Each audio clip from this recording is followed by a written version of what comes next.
Welcome back to Simply Filters. Okay, let's be real. Most cleaning hacks on the internet either sound too good to be true or like someone's just bored with a roll of duct tape. But some of them, shockingly, they actually work. One of my favorites is using a rubber glove to get pet hair off of your couch. Put one on, rub your hand over the fabric, and suddenly you've got a fur ball big enough to knit a sweater. Another one is using a lemon to clean your microwave. Slice one, toss it in a bowl of water, and microwave for a couple of minutes.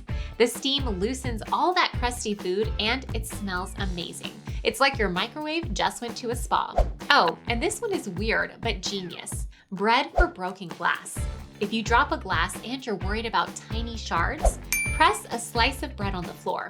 The soft surface picks them up just like magic. Just don't eat the bread afterward, okay? The point is, sometimes the silly stuff actually saves you time.